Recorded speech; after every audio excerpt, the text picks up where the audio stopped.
На почетокот, мој гостин во тема на денот, министерот за здравство Азир Алију. Добро вечер и добре дојдовте, министре. Благодарам на поканата. Добро ве најдов. Соопштивте резултати од прелиминарен првичен извештај на интерната комисија која проверуваше 25 досиеа на пациенти по сомневањата за непотребни кардиоваскуларни интервенции. Од тие 25, 6 ги препративте до инспекторатот, практично таа комисија се прогласува за ненадлежна. Од 19, дури 10, или точно пресметав 52,6% од случаите имале непотребно упатување или непотребно постапување кај пациенти. Тоа е многу сериозна бројка, но вие не излеговте со информација за кои здравствени установи станува збор и за кои лекари. Што според вас на јавноста значи оваа информација? Значи, благодарам на прашањето. Прво, дефинитивно, прашањето и процесот кој што го почнавме е сериозен и сензибилен. Затоа сакавме да бидеме транспарентни. Од првиот ден најавивме методологија на работа на врвните експерти кои што ги имаме во државата, кои што се дел од оваа комисија. Има 11 работни сесии. Јас само на првата и на последната бев дел од тие работни сесии. Се цел да можат непречено и да немаат политички притисоци да работат професионално во административниот и клиничкиот дел на анализа на одите врз основа на добиените материјали за тие 25 пациенти.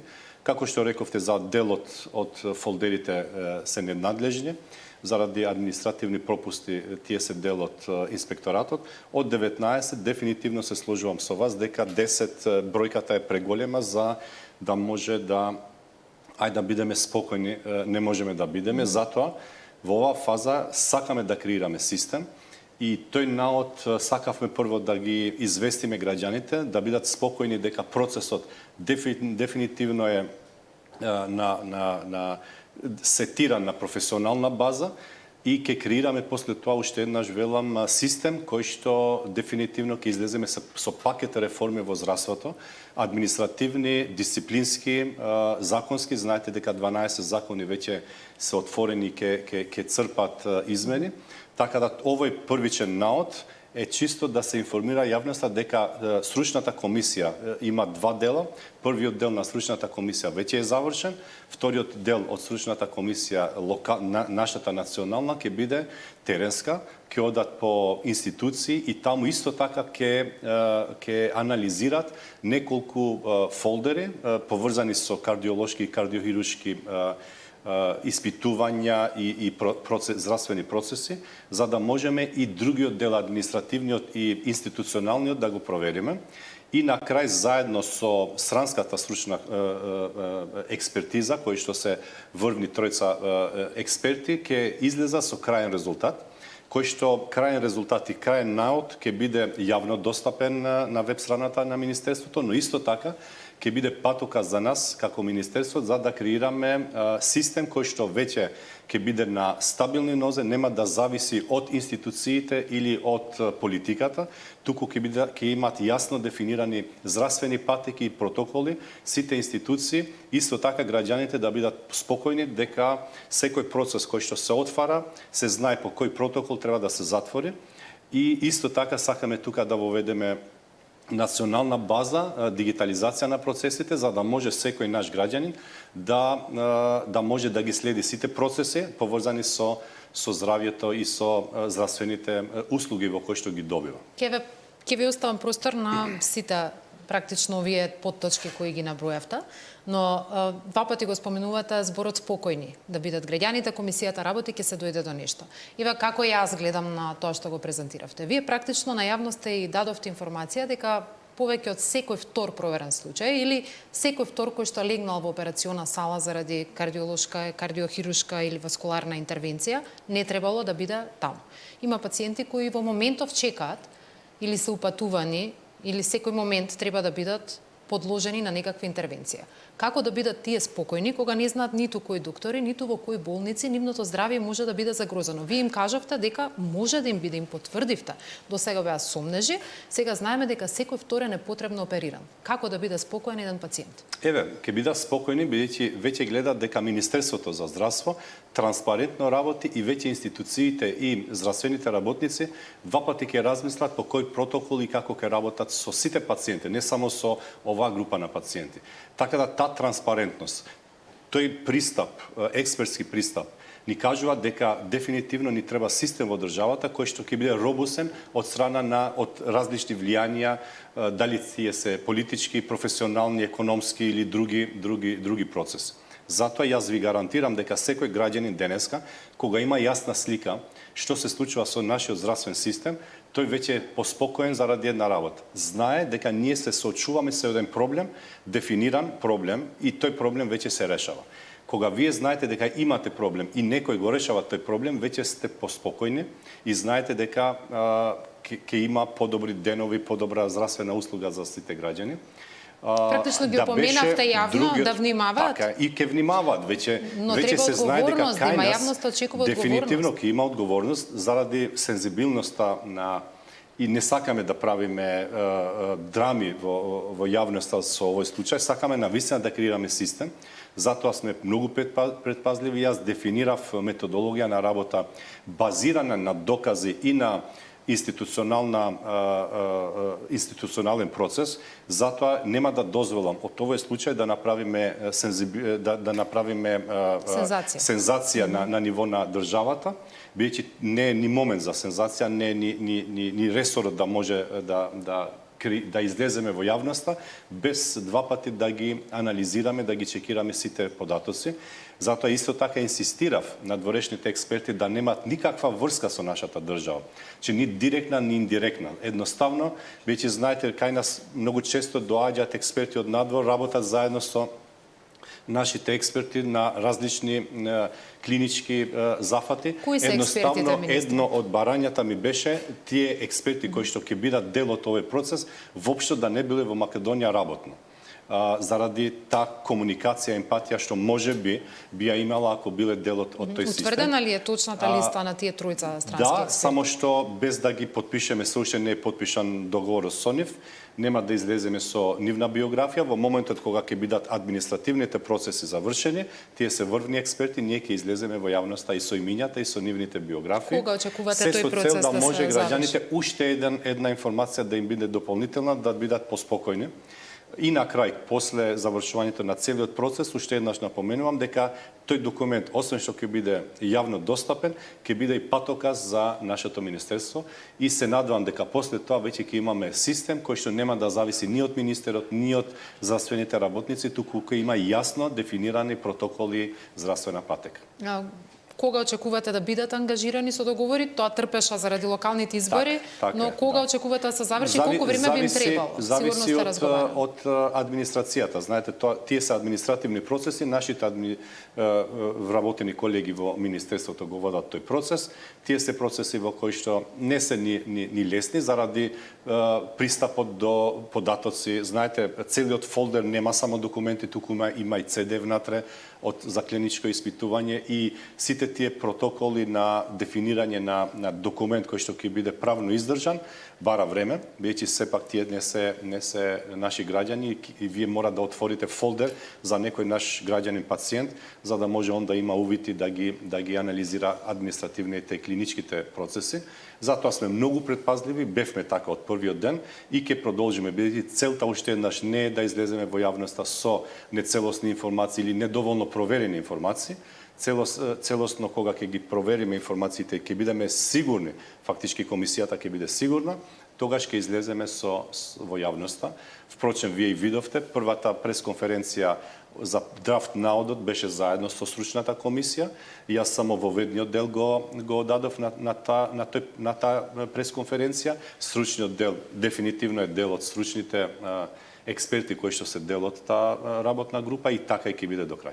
Го користавте зборот на пресконференцијата и вие и комисијата утврдивме дека 10 од 19 Така е. биле непотребни. Ако нешто сме утврдиле, нели е тоа факт и може јавноста комплетно да го види извештајот, затоа што простете уште еднаш забелешка во контекст на што го зборував претходно. Сега јавноста има недоверба кон сите доктори во таа област. Вака има недоверба во неколку доктори за кои што сте утврдила дека постапувале незаконски. Видете, од едната страна можеби имате право ако ние излегуваме. Тие се утврдени докази и јас верувам потполно во овие експерти кои што ги имавме инволвирани во оваа прва фаза. Но, знаете, можеби тој инженерски пристап, дај уште еднаш да се чекираме, да се провериме дали сме окей, бидејќи сепак мислам дека ако излеземе во јавноста со имиња на институции на лекари, можеби ќе направиме некоја грешка и после таа грешка не може да се поправи. Вака, знаете дека процесот траеше. Први имавме притисок од типот кога ќе излезе наодот. Еве веќе имаме драфт наод. Никогаш не брзавме, не направивме притисок кон група на експерти кои работеа на одите. Дајте побрзо да ги анализирате, бидејќи тоа не ни беше битно. Битно не ни беше времето, битно ни е системот да е транспарентен и професионален. И јас ве уверувам, јас сум уверен и сигурен дека тој наод е експертски направен наод, значи членовите на комисијата се експерти од областа. И јас верувам во тој наод, но се уште мислам дека има простор за уште едно чекирање заедно двете комисии, да седнат заедно една сесија, 2-3, колку тие ќе одлучат, и на крај да бидеме сите спокојни дека сите наоди кои што се јавно достапни веруваат и странците и домашните експерти и веќе тогаш нема да има степ-бек, ќе работиме на измена на закон, на протоколи, на здравствена патека и на сите можни, да кажеме, процеси кои што ќе дефинират јасно систем кој што нема да може да се случи веќе таков тип на процедури кои што не би биле... Зборувате за процедури, за стратегија, тие документи како исход ги најавувате, а не сметате ли дека треба најпрво до јавното обвинителство да го доставите тоа што ќе биде сработено, а во делот на стратегијата каква ви е визијата, во што е слабоста, освен вака лаички ќе се изразам, освен потребата да има помалку корупција во целиот тој систем, за да се знае дека ако се упати некаде пациент, има причина зошто е упатен, здравствено подкрепена, медицински подкрепена, а не заради тоа што имаме некаков интерес од тоа. Знаете, здравството е сегде во светот е еден од ресорите кои што навистина цело време бара предпазливост кон сите здравствени процеси и здравствени патеки. Впрочем, овие тројца експерти од надвор работело и порано на ваков тип на експертиза и во други земји, затоа и сакавме да бидат дел од нас. Идејата е да се креираат системи кои што во светот веќе функционираат. Например, еден од процесите кои што кај нас го немама, еве веќе јасно е дека ќе имаме после крајниот наод извештај од комисијата, ќе бидат така наречени hard teams, кои што имат група од тројца експерти, од анестезиолог, кардиолог и кардиохирург, кои што ќе дадат конечен наод за процесирање понатаму административно и клиничко процесирање на секој пациент. Дали треба да се оперира пациентот, дали не треба да се оперира, кој тип на перформанси ќе треба да има групата, каков тип на инфраструктура треба да се има. Така да веќе за секој во иднина пациент кој што ќе треба да оди предпоставам во приватна. Не, и во државните. Значи секогаш кога ќе се одлучи пациентот да се оперира, мора да има мислење и да се бара мислење од тој hard team, составен од тројца експерти, и тогаш веќе и докторот кој што треба да изврши операција и пациентот ќе бидат сигурни дека не е само одлука на еден доктор, туку е исто така одлука на еден тим експерти од тројца експерти од областа. Значи затоа комбинираме. Но тоа ќе биде само еден тим, министри, или повеќе такви тимови? Повеќе тимови. Добро, затоа што еден тим е уште тоа ќе биде по-плодна за секоја клиника повеќе тимови кои што ќе одлучат што понатаму со наодот кој што го имаат пред нив за секој пациент. Ќе влезете ли, како што најавивте, во повеќе здравствени установи, државни и приватни, за да земете досија кои што ќе бидат по случаен избор, затоа што овие практично што сега ги проверивте, сите се по пријава на пациенти и нивни семејства? Така, овие се по пријава, исто така ве информирам дека уште пријавуваат и што имам уште 2-3 пријави кои што ќе продолжат понатаму по редовна постапка да се анализираат. Дефинитивно да, по случајен избор ќе одиме и внатре во институциите, и во приватни и во државни институции, за да може целта уште еднаш е да имаме дефинитивно јасна слика. Ако ние дефинираме кој ни е проблемот и кои ни се пропустите во системот, многу лесно се дефинираат понатаму протоколите и тој пакет на реформи. Без целосен увид во процесите, вие ќе имате половично решение. Навистина не би сакал да имаме половично решение. Се отвори еден процес кој што ќе ни служи за креирање на системски реформи во здравството. Статистиката покажува дека на државната кардиохирургија се обавуваат околу 10% од бројот на интервенции кои се обавуваат во само една од приватните. Што е проблемот со капацитетите на државната кардиохирургија? И видовме пред ова гостување дека таму е влезена и финансиска полиција да провери во делот на финансиското работење јавните набавки. Имате ли информација што се случува таму?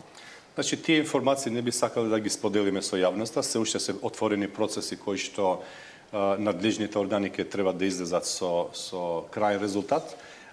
Уште еден чекор дека нема да има во здравството и во здравствениот систем ни еден човек, ни една институција која што ќе биде заштедена, а има направено или пречекорување или работено надвор од протоколите кои што досега се дефинирани, законските рамки кои што се дефинирани, и работиме понатаму и на подигнување на човечките капацитети во здравството, инфраструктурно и дигитализација.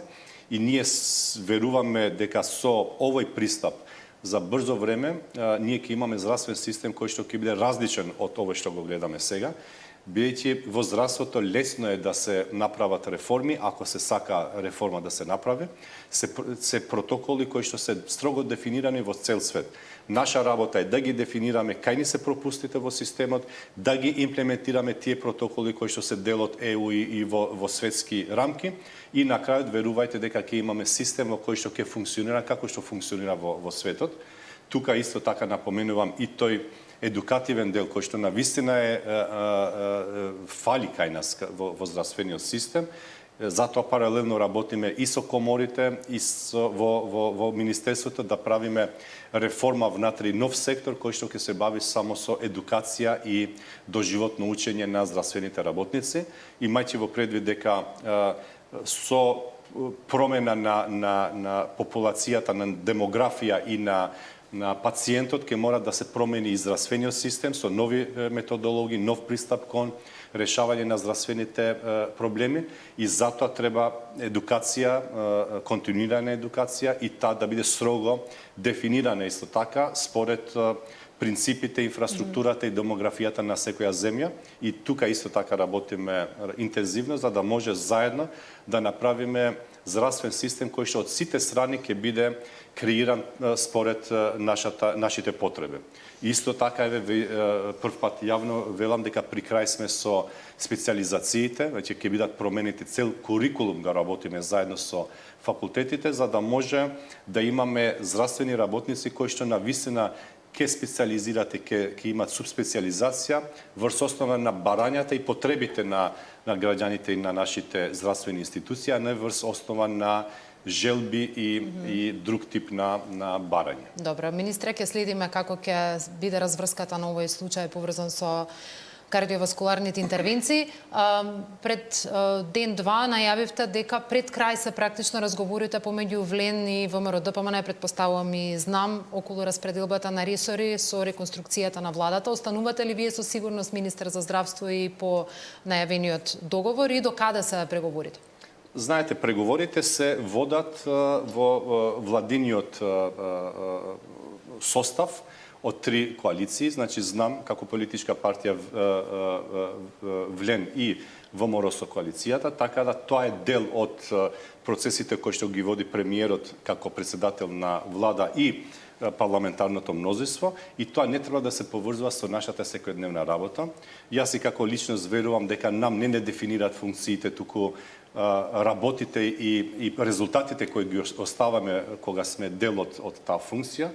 И јас сум задоволен дека имам и имам чест да водам институции кои што навистина после завршувањето на тој процес, на таа позиција, оставаш резултати, креираш систем, и јас целата моја енергија секојдневно ја трошам за навистина во здравствениот систем да креирам систем кој што нема да зависи ни од здравствените работници, ни од кој ќе биде министер, ни од политиката во државата, туку ќе бидат строго дефинирани правила, бидејќи секој од нас е потенцијален пациент во секој момент. Кога да очекуваме договори? Се кршат ли копијата главно околу тоа дали Влен ќе има уште еден дополнителен министер покрај првиот вице-премиер Беким Сали? Јас не сум дел од таа работна група која што го води овој процес.